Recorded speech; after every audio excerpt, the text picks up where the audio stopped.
What if I told you that the world you live in right now, the way you study, the way you work, the way you wage war, the way you heal the sick, the way you listen to music, the way you drive, the way you even think about science, was profoundly shaped by one country that did not even exist in its modern form until the late 19th century? What if the blueprint for the modern world was drafted not in London, not in Paris, not in Washington, but in Berlin, in Göttingen, in Heidelberg, in small workshops and vast laboratories across a land once dismissed as a patchwork of quarreling states? This is the story of how Germany invented the modern world. To understand this, you have to forget the caricatures. Forget the 20th century shadows for a moment. Go back before the trenches, before the dictators, before the barbed wire. Go back to a fragmented collection of kingdoms and duchies speaking the same language but lacking a single flag. Because out of that fragmentation came something extraordinary. A revolution not of slogans, but of systems. Not of rhetoric, but of research. Not of conquest, but of knowledge. In the early 19th century, while other powers relied on tradition and empire, the German lands did something radical. They reinvented education. The University of Berlin, founded in 1810 under the vision of Wilhelm von Humboldt, introduced a model that would quietly transform the globe. It fused teaching and research. Professors were not merely lecturers, they were investigators. Students were not passive recipients, they were apprentices in discovery. Knowledge was no longer a finished product to be memorized. It was something to be created. This idea seems obvious today. Of course, universities conduct research. Of course, laboratories are attached to campuses. Of course, professors publish papers. But that architecture of modern academia, the research university as we know it, was a German invention. From America to Japan, universities would copy it. Johns Hopkins was modeled on Berlin. So were countless others. The engine room of modern innovation began there. And once that engine started, it did not stop. German scientists in the 19th century reshaped physics, chemistry, and biology with a precision and intensity the world had never seen. In chemistry alone, figures like Justus von Liebig turned laboratory science into an industrial force. He trained generations of chemists who would go on to build the modern chemical industry. Fertilizers that fed millions, dyes that transformed textiles, pharmaceuticals that altered medicine forever. Before Germany's chemical revolution, dyes were rare and unreliable. After it, color became industrial, predictable, global. German firms like BASF and Bayer pioneered research laboratories attached directly to factories. This was another German innovation, systematic industrial research. Not accidental discovery, not lone geniuses tinkering in isolation, but organized teams of scientists employed full-time to create new products. The modern corporate research lab, copied later by American giants like General Electric and Bell Labs, owes its DNA to Germany. Then there's physics. In the late 19th and early 20th centuries, if you wanted to study the deepest laws of nature, you went to Germany. Laboratories that were unrivaled. The roll call is staggering. Max Planck, who opened the door to quantum theory. Albert Einstein, who reimagined space and time. Werner Heisenberg, who revealed uncertainty at the heart of reality.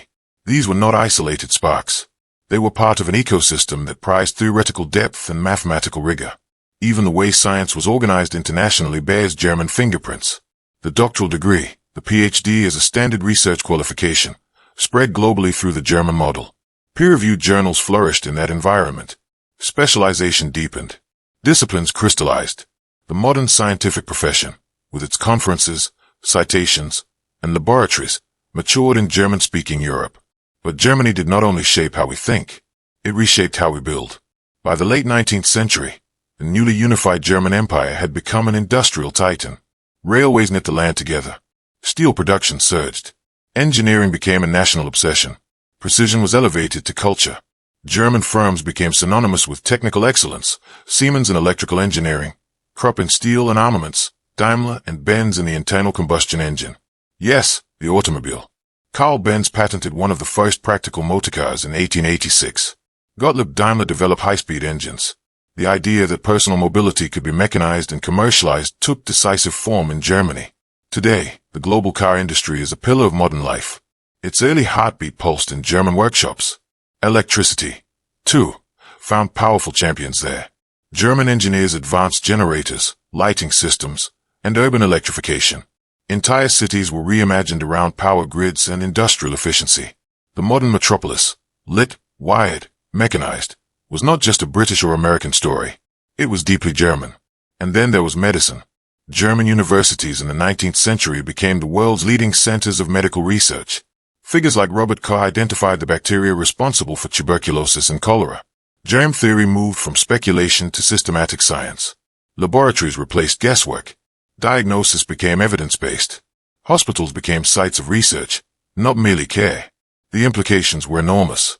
Public health systems, vaccination programs, modern pathology, all drew heavily from German models. Even American medical education was reformed in the early 20th century after observers studied German institutions and demanded similar rigor back home. By the dawn of the 20th century, Germany had become the intellectual powerhouse of the world. Nobel Prizes flowed. Foreign students flocked to its universities. Its books were translated everywhere. Its language became the language of science. This was not an accident of geography.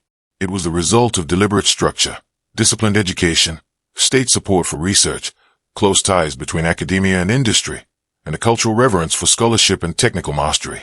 The modern world, industrial, scientific, research-driven, did not simply appear. It was engineered, and Germany was one of its chief architects. But this is only the first act of the story, because the same forces that fueled innovation would also unleash destruction on an unprecedented scale. The laboratories that expanded knowledge would intersect with politics and power in ways no one could fully control. And to understand how Germany truly shaped the modern world, we must follow that story into darker terrain. By the early 20th century, Germany stood at the summit of intellectual and industrial power. Its universities led the sciences. Its factories rivaled Britain's. Its engineers were admired across continents. But modernity is a double-edged sword. The same precision that builds can also calculate destruction with terrifying efficiency. When the First World War erupted in 1914, it was not fought with the tools of Napoleon's era.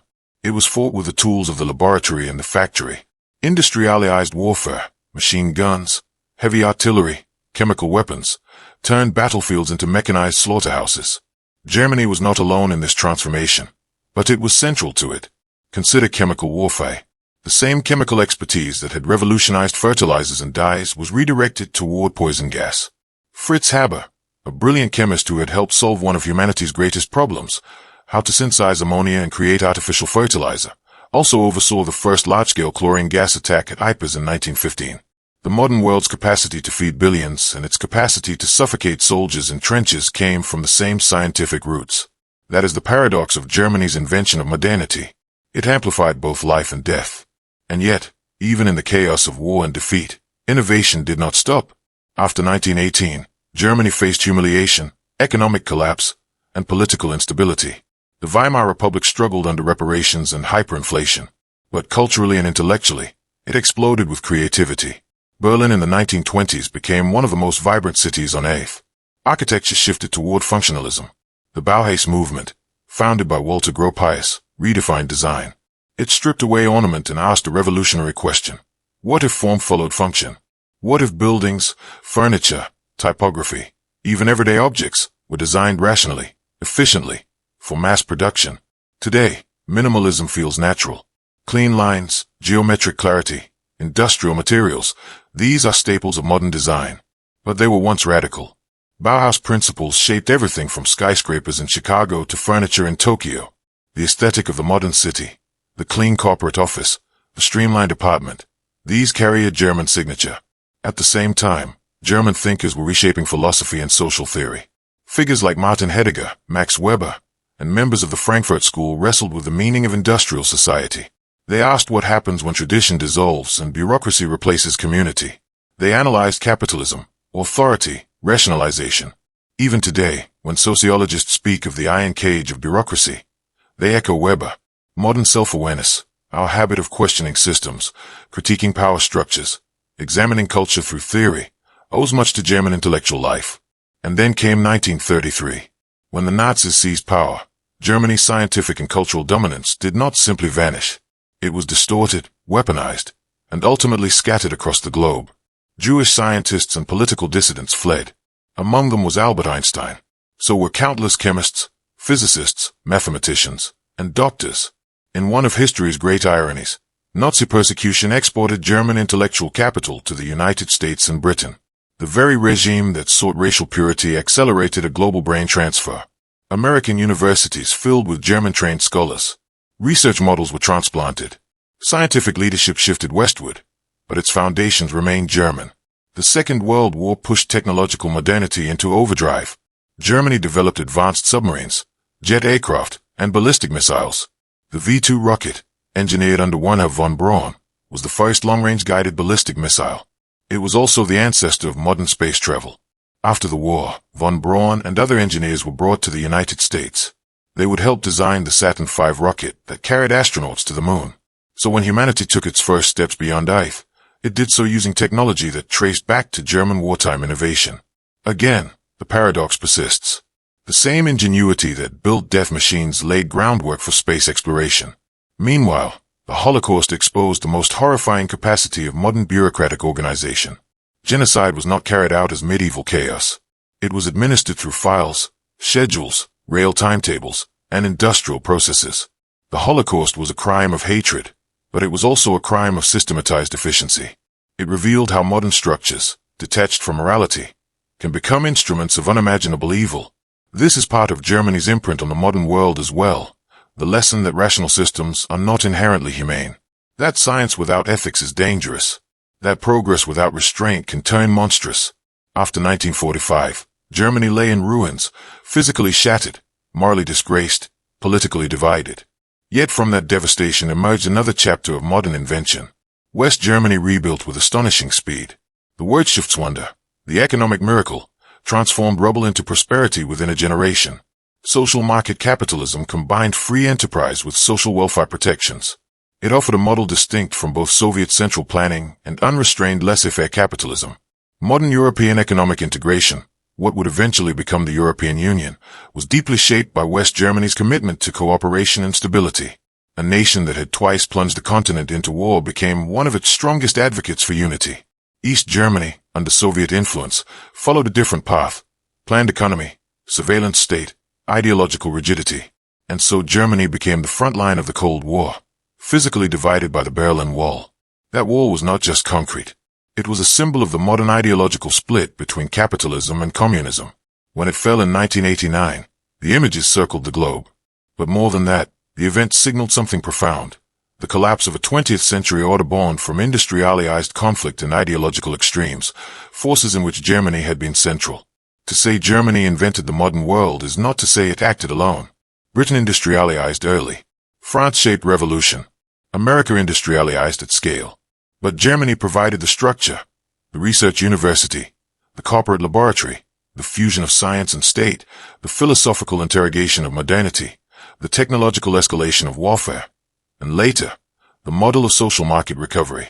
It gave the modern world its tools, and forced it to confront their consequences. And we are still living with those consequences. When the Berlin Wall fell, many believed the great ideological storms of modernity had finally burned themselves out. Germany, once synonymous with war and division, now stood at the center of a reunified Europe. But the story does not end with rubble rebuilt or walls dismantled. Because the modern world Germany helped design did not freeze in 1945 or 1989. It evolved, and Germany continued to shape it in quieter, structural ways. Look at the European Union. The very idea that rival nations could bind their economies together so tightly that war would become irrational was, in part, a response to Germany's own history. And yet, modern Germany became the economic anchor of that project. Its manufacturing strength, fiscal discipline, and export-driven economy turned it into Europe's industrial engine. German engineering remained a global benchmark. Automobiles, precision machinery, renewable energy technology, these were not relics of 19th century genius, but living industries. The concept of high-quality industrial production tied to apprenticeship systems and technical education, what Germany calls the dual education system, became a model studied worldwide. It bridged theory and practice in a way that echoed Humboldt's earlier university reforms. Once again, the pattern appears: structure, discipline, integration of knowledge and application. Even environmental modernity bears a German stamp. In the late 20th century, Germany became a pioneer in green energy policy. The Energiewende, its energy transition, sought to shift an advanced industrial nation away from nuclear and fossil fuels toward renewables. Solar panels on rooftops, wind turbines across landscapes, feed-in tariffs to encourage decentralized power generation. These policies influenced global conversations about sustainability. The modern debate about how industrial societies confront climate change is, in part, shaped by experiments first scaled in Germany. But beyond policy and production, Germany's deeper contribution may be philosophical. Modern societies wrestle constantly with memory. How do nations confront dark chapters of their past? How do they teach future generations about crimes committed in their name? Post-war Germany developed a culture of remembrance that is unlike almost any other. Memorials, education programs, public acknowledgement of guilt, these became embedded in civic life. The concept that a nation can institutionalize self-critique and historical accountability is itself a modern innovation. It challenges older traditions of national myth-making. In doing so, Germany helps shape how contemporary democracies think about responsibility, reconciliation, and historical truth. And yet, the most profound German legacy might be something less visible. It is the idea that knowledge must be systematized. Think about the modern research grant, the structured laboratory, the PhD dissertation, the peer-reviewed journal, the technical university, the corporate R&D department, the integration of industry and academia. These systems feel natural now, but they were designed, refined, institutionalized. Germany turned knowledge into infrastructure. In earlier centuries, discovery often depended on wealthy patrons or eccentric geniuses. In the German model, discovery became professionalized, funded, organized, measured, replicated. That structure spread across continents. The United States, in particular, absorbed and scaled it. By the mid-20th century, America had surpassed Germany in raw output, but it did so using frameworks that German thinkers and administrators had pioneered. Even Silicon Valley, in its marriage of research universities, venture capital, and technical entrepreneurship, reflects patterns first seen in 19th-century German collaboration between laboratories and industry. This is not a simple story of praise. It is not a story of one nation single-handedly shaping humanity. It is a story of acceleration. Germany compressed centuries of transformation into decades. It intensified science, industrialization, education, warfare, philosophy, and design. It demonstrated both the promise and peril of modern systems. The modern world is characterized by speed, specialization, bureaucracy, technological power, and global interconnection. Those characteristics were not inevitable. They were constructed. And in that construction, Germany played a central role. When you step into a university classroom built around research, you are walking inside a German idea. When you take antibiotics developed through laboratory science, you are benefiting from a medical culture refined in German institutes. When you drive a car powered by an internal combustion engine perfected in 19th-century workshops, you are participating in that legacy. When you debate capitalism, bureaucracy, or modern alienation using concepts forged by German sociologists, you are thinking within its intellectual architecture. Even when humanity reached the moon, it did so along a technological path first charted by German rocket science. The modern world did not emerge fully formed from one revolution or one empire. It was assembled, layer by layer, by thinkers, engineers, reformers, and, yes, by aims both noble and monstrous. Germany stands at the center of that assembly not because it was flawless, but because it was formative. Its universities redefined knowledge. Its industries redefined production. Its wars redefined destruction. Its recovery redefined responsibility. Its policies continued to influence debates about economy and environment. To understand modernity is, in many ways, to understand Germany. And if this story has changed the way you see the world around you, then it has done its job. Share this with someone who loves history. Subscribe if you want more stories that challenge what you thought you knew. And tell me in the comments, what other nation do you think quietly shaped the world we live in today? Because history is not just about the past. It is about the architecture of the present. And sometimes, the blueprints are hidden in plain sight.